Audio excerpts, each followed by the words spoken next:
Respected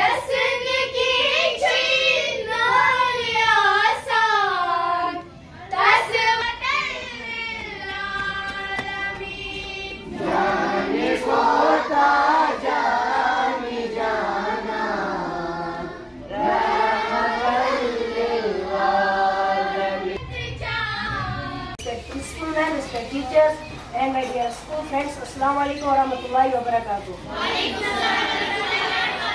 I am Furqan Shaukat from class 7. Today some asked questions. So my first question is, when was G20 established?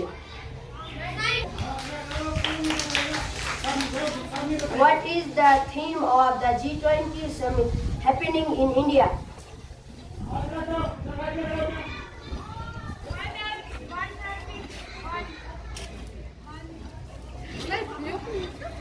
Is not the member of the G20. When I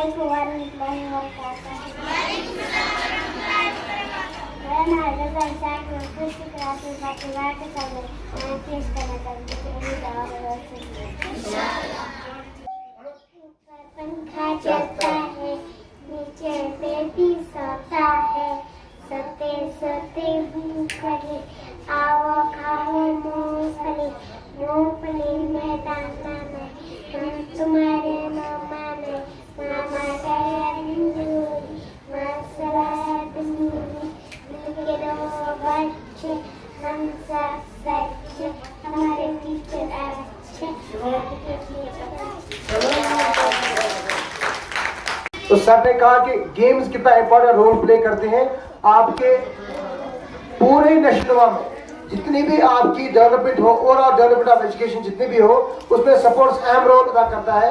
जब इंसान तंदुरुस्त हो तभी वो अच्छा पढ़ सकता है, तभी वो अच्छा सोच सकता है, तभी वो अच्छा लिख पाएगा। ठीक है, तो गेम आपके लिए बहुत इंपॉर्टेंट है। सर ने कहा कि आप सवेरे उठे, early to bed early to rise makes man healthy wealthy and wise. तो जब आप सवेरे उठेंगे, सवेरे सो जाएंगे और अपने बॉडी को आप साफ सुथरा रहेंगे, अपने बॉडी को आप तंदुरुस्त रखेंगे तो आप हेल्दी भी बनेंगे, सेहतमंद भी बनेंगे, वेल्दी भी बनेंगे, दौलतमंद भी बनेंगे एंड वाइज भी बनेंगे, दाना भी बनेंगे। दुनिया में तीन ही लोग राज करते हैं, एक वो जो सेहतमंद होगा, दूसरा वो जो दाना होगा, तीसरा वो जो दौलतमंद होगा, जिसके पास पैसा होगा। तो तीनों चीजें इंपॉर्टेंट है, लेकिन उस सब के लिए एक चीज कहा गया है कि health is lost, something is lost.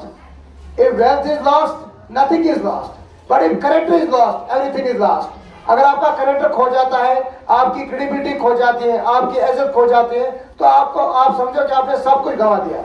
इसलिए इम्पोर्टेंट बात यह है कि आप अपने आप को बनाएं, आप अच्छे तालिब के तौर पर पेश आए, स्कूल में भी, स्कूल से बाहर भी। कल सर ने कहा कि हमने 2-3 बच्चों को रेस में लिया, उन्हें अच्छा परफॉर्म किया। ये नहीं है कि हम सभी दुनिया की रेस में लगे हैं। हर एक इंसान कामयाबी की बुलंदियां नहीं छूता है, लेकिन हर एक इंसान कामयाबी की कोशिश करता है। तो जो कोशिश करता है वही कामयाब होता है। अगर वो बोलेगा कि नहीं वो आगे चला गया तो मुझे क्या बनेगा, लेकिन कहते हैं ना कि कछुए और खरगोश की दौड़ में कुछ लोग तो तेज दौड़ते हैं, तो कुछ लोग आहिस्ता आहिस्ता धीमे धीमे दौड़ते हैं, तो फिर कुछ लोग तेज दौड़ के सो जाते हैं और कुछ लोग जो आहिस्ता आहिस्ता जिंदगी में चलते हैं वो उन सोए हुए लोगों से आगे जाते हैं। ठीक है, तो आप अच्छा परफॉर्म करें, अच्छे से पढ़े, स्कूल रोजाना आए और अपने आप को तंदुरुस्त रखें। ठीक है, आपके 6th, 7th और 8th के लिए हम एक गेम्स पीरियड रख रहे हैं सर के लिए। उन्होंने कहा कि सपोर्ट एक्टिविटी होने जा रहे हैं, तो हम गेम्स पीरियड रख रहे हैं, तो गेम्स में भी आप हिस्सा लें। ठीक है, दूसरी बात सर ने कही कि डिसिप्लिन इंपॉर्टेंट बात है। आप क्लास में जाते हैं, हमने कल भी कहा सफाई निस्फ ईमान है। तो अगर एक इंसान साफ नहीं है तो फिर उसको हक नहीं है कहने का कि मैं मुसलमान हूँ, क्योंकि उसके पास पहले सफाई तो निस्फ ईमान है ना।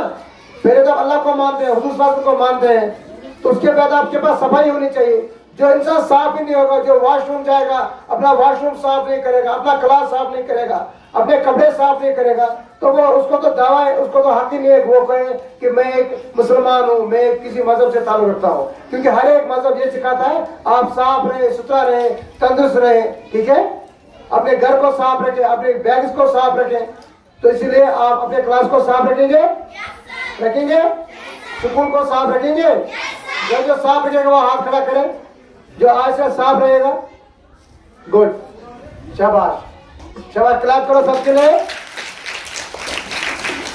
सर ने अभी एक इंपॉर्टेंट बात कही, जो हम यहाँ आते हैं ना, इंसान को हर एक चीज का मकसद पता होना चाहिए, हम किस लिए यहाँ आते हैं। सर ने अभी कहा हमारे यहाँ हिंदू मजहब में प्रार्थना के लिए, हम इबादत के लिए हम मंदिर जाते हैं, जाता है कि नहीं? तो हम लोग मुसलमान लोग मस्जिद जाते हैं, जो सरदार लोग हैं वो गुरुद्वारा जाते हैं, जो क्रिश्चियन लोग हैं वो कहाँ जाते हैं? वो चर्चेस में जाते हैं, ठीक है। लेकिन जो एजुकेशन है ये सबका कॉमन प्लेस ऑफ प्रेयर है, कॉमन प्लेस ऑफ डेवलपमेंट है।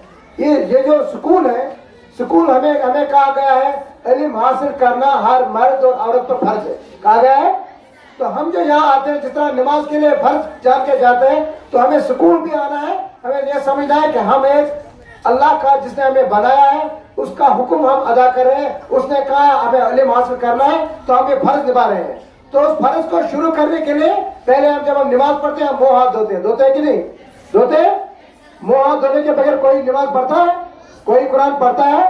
तो यहाँ जब आप आए तो यहाँ भी आप मुंह हाथ धो के आए, साफ सुथरा आए, ठीक है। उसके बाद प्रायर होती है, यहाँ दुआ होती है। तो दुआ में सर ने कहा आप अटेंटिव नहीं रहते हैं। अगर आप नमाज में जाएंगे फिर आप दाएं बाएं देखेंगे, वो नमाज होगी, ठीक है। अगर मंदिर में कोई जाएगा फिर प्रार्थना करेगा, फिर उधर उधर ध्यान रखेगा, तो उसकी प्रार्थना होगी नहीं।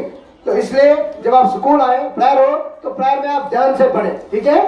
आप उस अल्लाह के सामने खड़ा है जिसने आपको बनाया है, तो उसको याद करना है। प्रायर वही है, उसको कहना है कि मेरी जिंदगी में बाहर लाओ, है ना।